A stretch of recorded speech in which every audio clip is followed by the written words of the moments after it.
கர்த்தருடைய நாமம் மகிமைப்படுவதாக. அப்போஸ்தலர் 3வது அதிகாரத்தையும் 4வது அதிகாரத்தையும் இன்று சேர்த்து வாசித்திருக்க வேண்டும். ஏனென்றால் இந்த 3வது அதிகாரத்தில் ஆரம்பிக்கும் ஒரு கதை, ஒரு சம்பவம் 4வது அதிகாரத்திற்கும் தொடர்ந்து வருகிறதை பார்க்க முடியும். நேரமின்மையினாலே 4வது அதிகாரத்தை வாசிக்கவில்லை.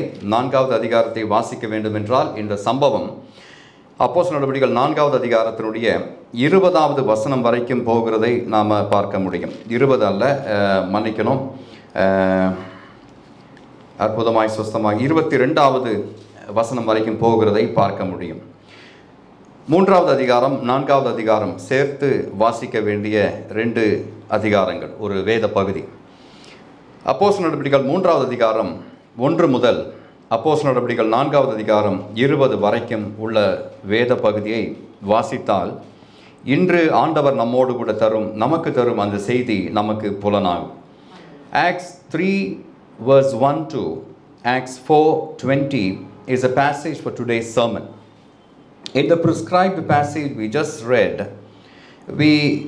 we heard about a lame man who was carried and laid daily at the gate of the temple called Beautiful.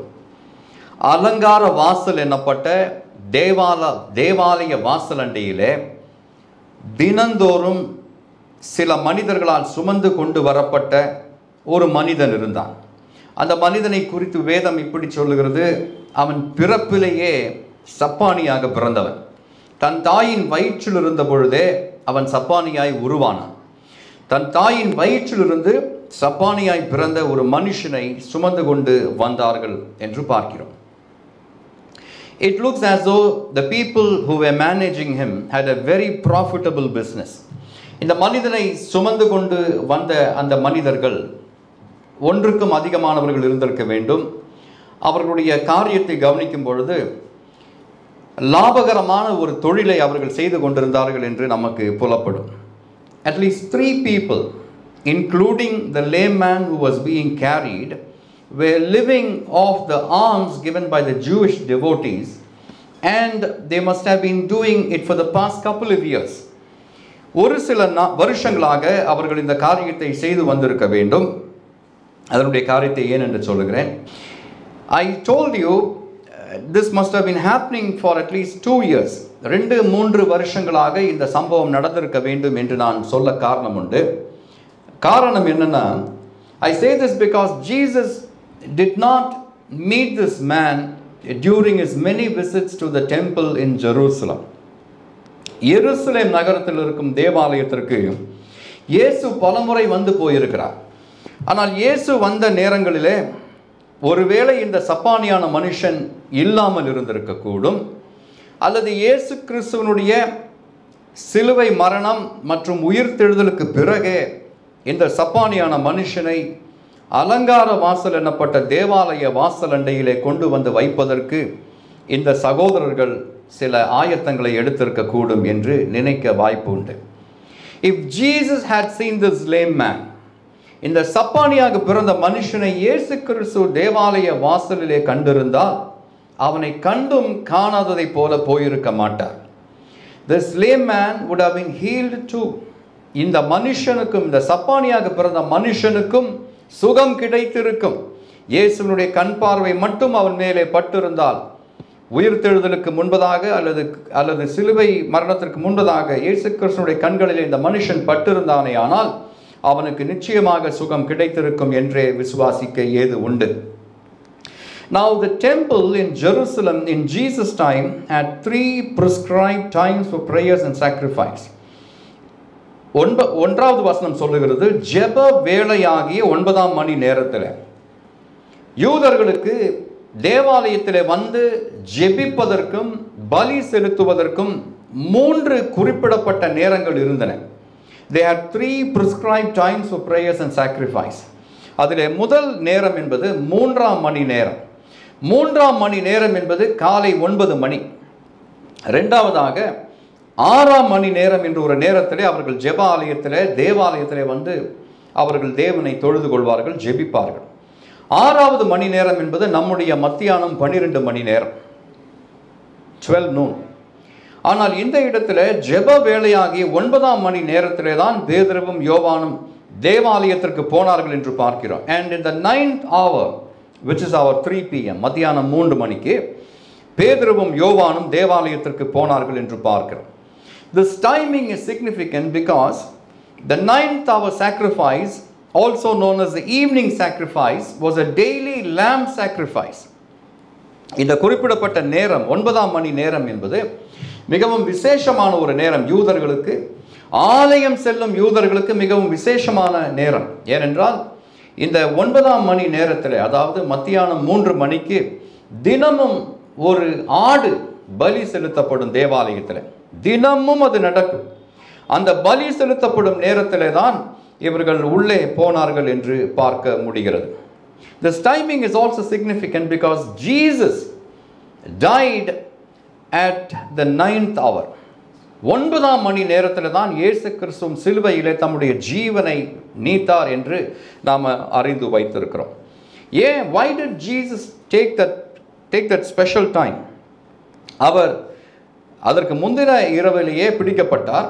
ஆனால் அந்த பஸ்கா பண்டிகையினுடைய 9ஆம் மணி நேரத்தில் தம்முடைய ஜீவனை விடுவதற்கு, சிலுவையிலே தம்முடைய ஜீவனை விடுவதற்கு காரணம் என்ன என்று பார்க்க போனால், Jesus, the ultimate sacrifice, died on the cross at the 9th hour to fulfill the ritual once for all.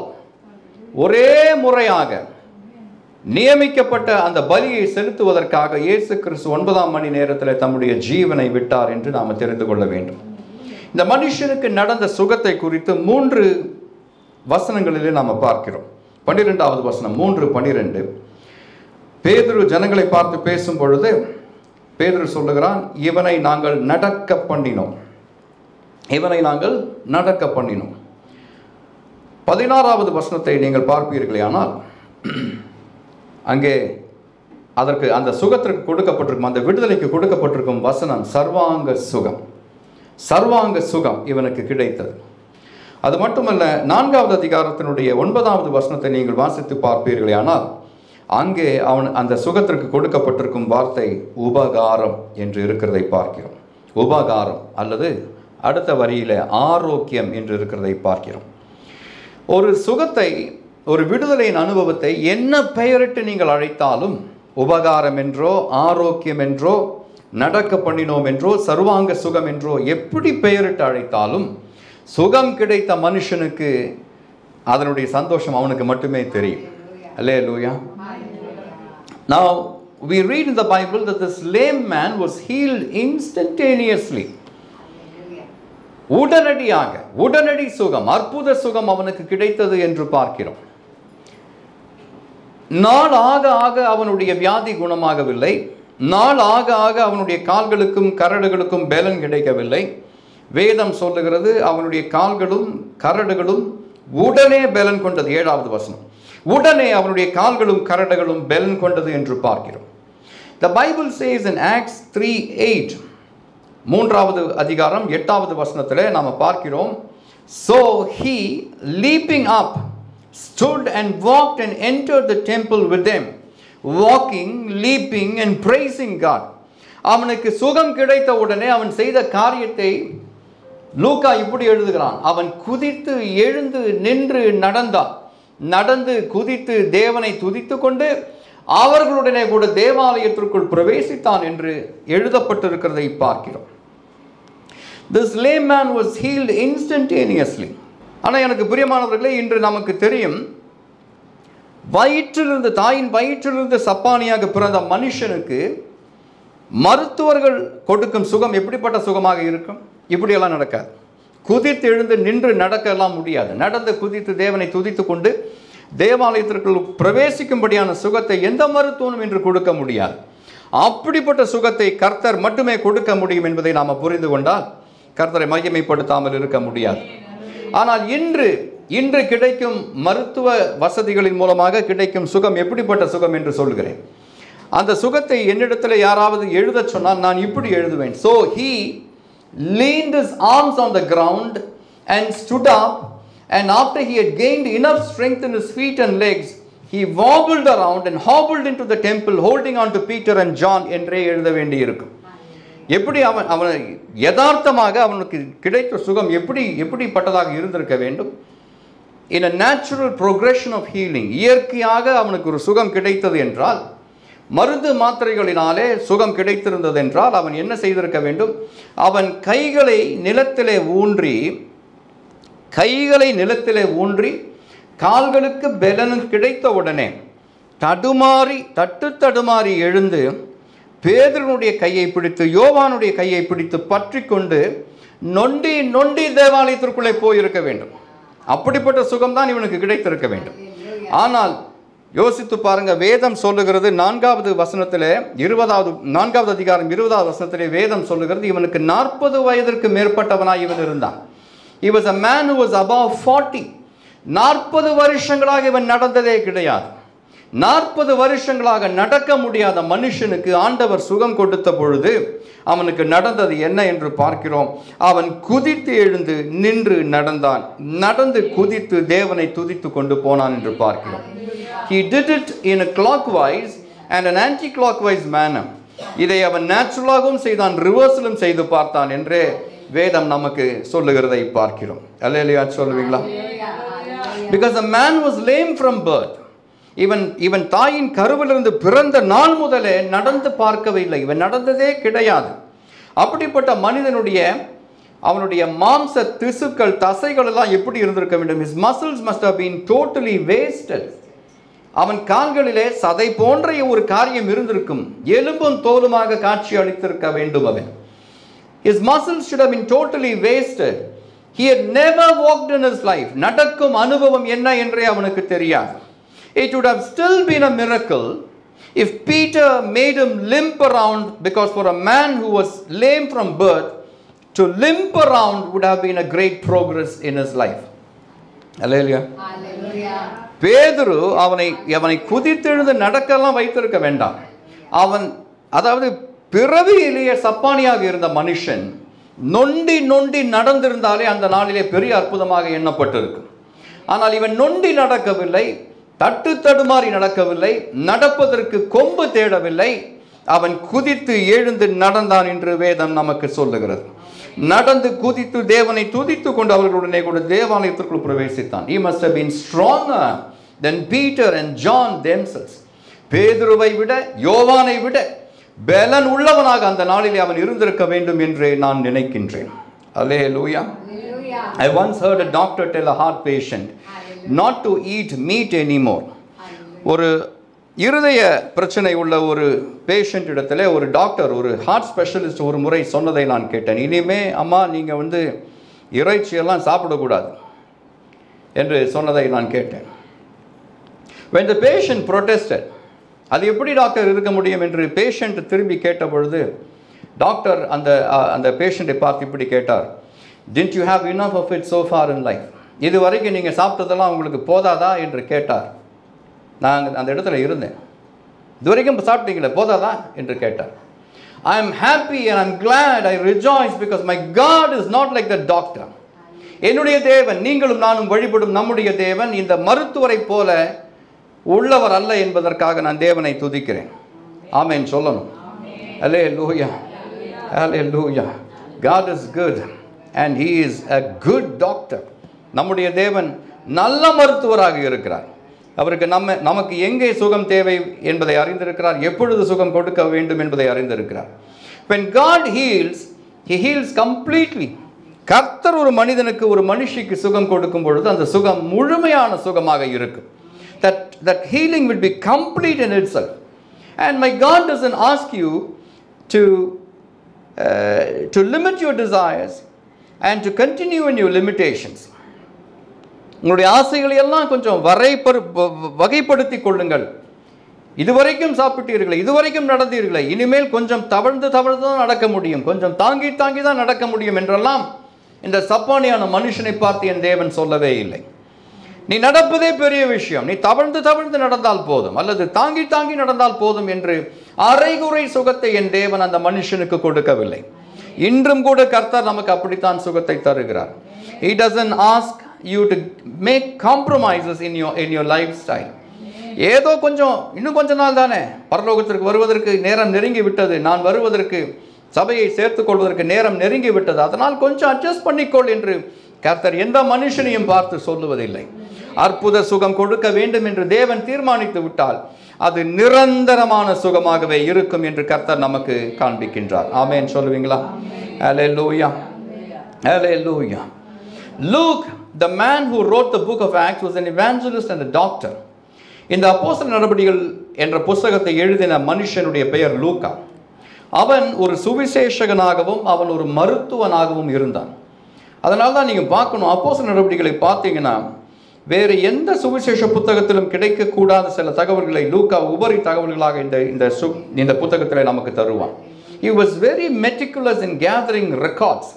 He was very meticulous in recording miracles. அற்புத சுகங்களை எழுதுவதிலே மிகவும் கருத்துள்ளவனாய் கவனமுள்ளவனாய் இந்த லூக்கா என்னும் மனுஷன் இருந்தான். பிகாஸ் அவன் சுவிசேஷகனாய் மட்டும் இருக்கவில்லை, அவன் ஒரு மருத்துவனாக இருந்தான். மருத்துவர்கள் அப்ராக்சிமேட்டாக ஏதாவது சொல்ல முடியாது. மருத்துவர்கள் குத்து மதிப்பாக ஒரு காரியத்தை சொல்ல முடியாது.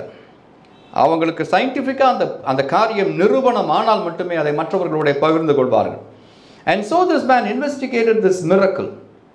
லூக்கா என்னும் மனுஷன் பேதுருவின் மூலமாக யோவானின் மூலமாக இந்த சப்பானிக்கு கிடைத்த அந்த சுகத்தை அவன் போய் விசாரிக்கிறான். நான் நினைக்கிறேன் என் சப்பானியிடமே அவன் பேசியிருப்பான். பேதுரு சொன்னதை மட்டும் வைத்துக்கொண்டு இந்த அதிகாரத்தை அவன் எழுதி இருக்க முடியாது. அந்த சப்பானியை எருசலேமில் இருந்த சப்பானியை தேடி போயிருப்பான். ஐயா, உனக்கு எப்படி சுகம் கிடைத்தது? பேதுரு உன்னை வலது கையினாலே தூக்கி எடுத்த உடனே அது கூட கேட்டிருப்பான் பாருங்க. பேதுரு உன்னை எந்த கை கொடுத்து தூக்கினான்?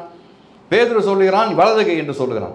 எந்த கையை உனக்கு அவன் கொடுத்தான் என்று கேட்டிருக்க கூடும். ஏன்னா குறிப்பாக எழுதுகிறான்.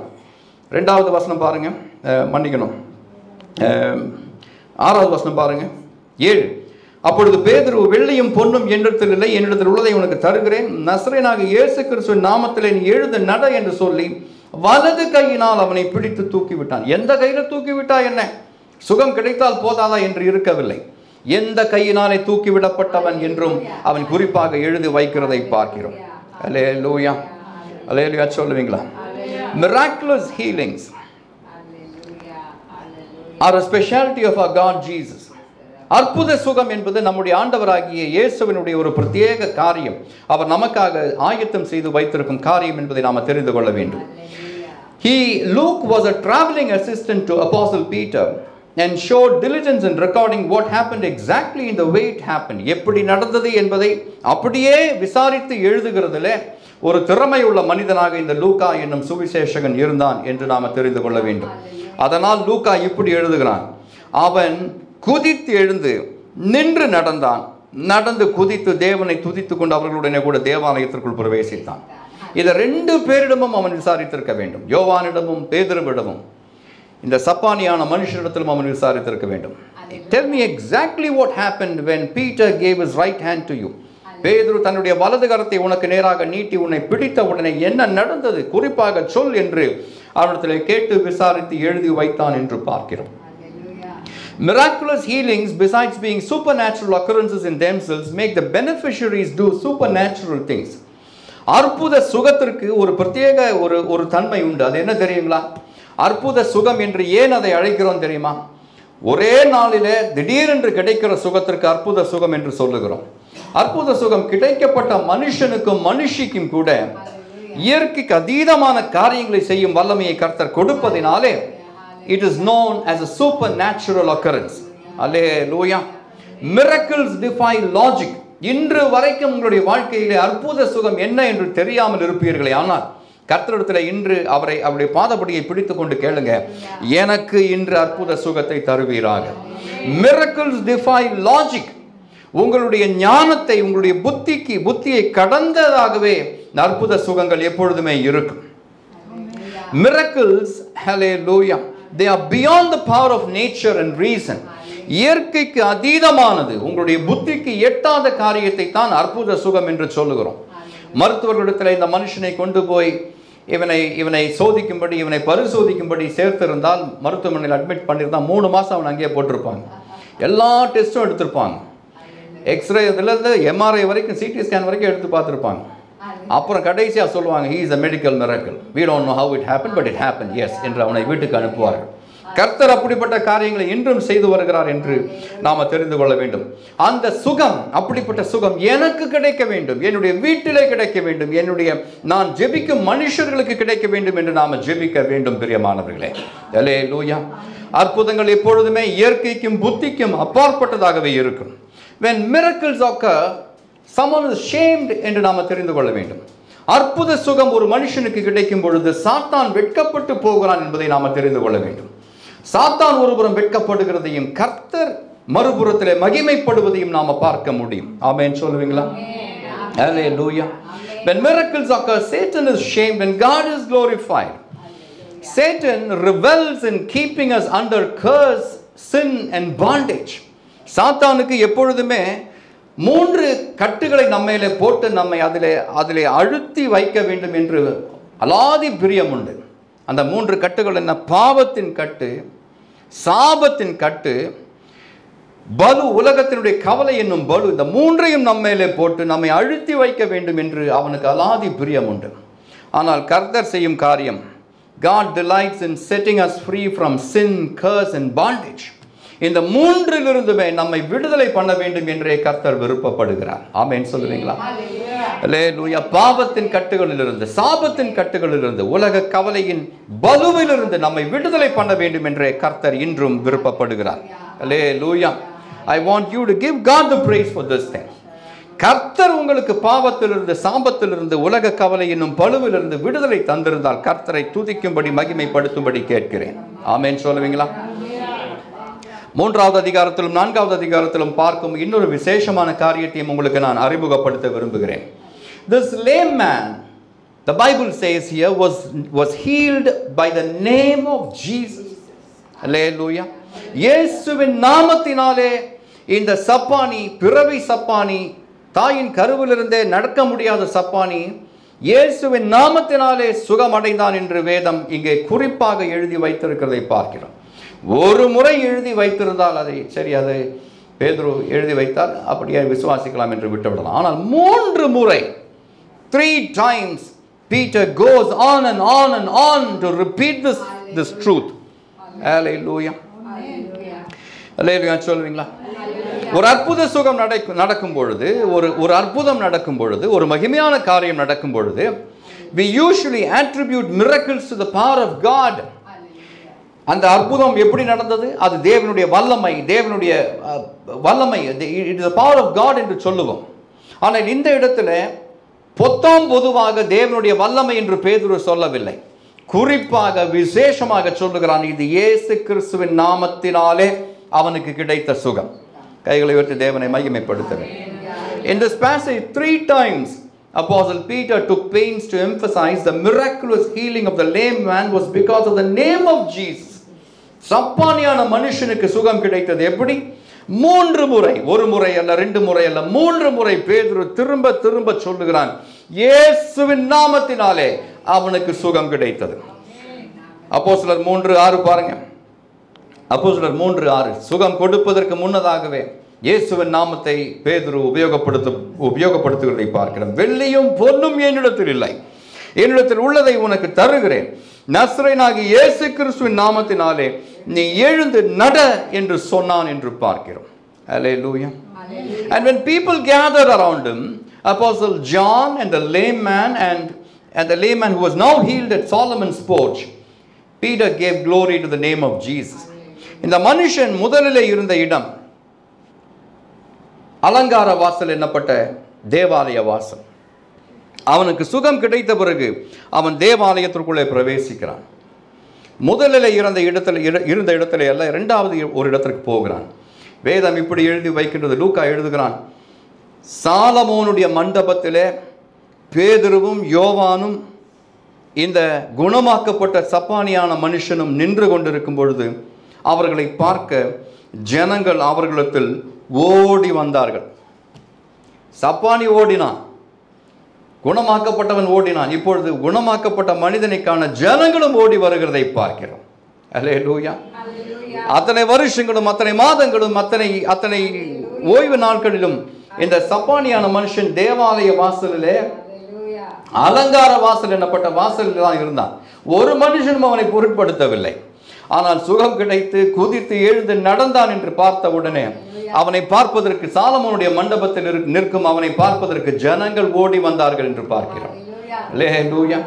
Now this man who was despised and cast away by all people had suddenly become a very important person. எல்லாராலும் நிந்திக்கப்பட்ட, எல்லாராலும் உதாசீனப்படுத்தப்பட்டிருந்த இந்த மனுஷன் இப்பொழுது திடீரென்று ஒரு மேன்மையான மனுஷனாக மாறுகிறதை பார்க்கிறோம். இவனை பார்ப்பதற்கு, இவனிடையே செயல்பட்ட தேவனுடைய வல்லமையை பார்ப்பதற்கு ஜனங்கள் அவனிடத்திலே ஓடி வந்தார்கள் என்று வேதம் நமக்கு சொல்லுகின்றது. அல்லேலூயா, அல்லேலூயா சொல்லுவீங்களா? When people gathered around him, the apostle John and the lame man who was now healed at Solomon's porch, Peter gave glory to the name of Jesus. 3:16 பாருங்க. 3:16 கூடி வந்த ஜனங்களை பார்த்து பேதுரு இப்படி சொல்கிறான், அவருடைய நாமத்தை பற்றும் விசுவாசத்தினாலே அவருடைய நாமமே நீங்கள் பார்த்து அறிந்திருக்கிற இவனை பலப்படுத்தினது. பொதுவாக தேவனுடைய வல்லமை என்று பேதுரு சொல்லவில்லை, குறிப்பாக சொல்லுகிறான் அவருடைய நாமமே இவனை பலப்படுத்தினது. நீங்கள் பார்க்கின்ற இவனை, நீங்கள் காண்கின்ற இவனை, நீங்கள் உதாசீனப்படுத்தின இவனை, நீங்கள் நிந்தித்து போட்ட இந்த மனுஷனை, இப்பொழுது அவனை பார்க்க வேண்டும் என்று நீங்கள் ஓடி வந்திருக்கும் இந்த மனுஷனை இயேசுவின் நாமமே பலப்படுத்தினது என்று பேதுரு தைரியமாக சொல்லுகிறதை பார்க்கிறோம். Hallelujah. And his name, through faith in his name, has made this man strong whom you see and know. Hallelujah. அதற்கு மறுநாள் 4வது அதிகாரத்தை வாசித்து பார்த்தீங்கன்னா 3 மணிக்கு நம்முடைய நேரம் 3 மணிக்கு சாயந்தரத்தில் தேவாலயத்திற்குள்ளே பிரவேசிக்கிறார்கள்.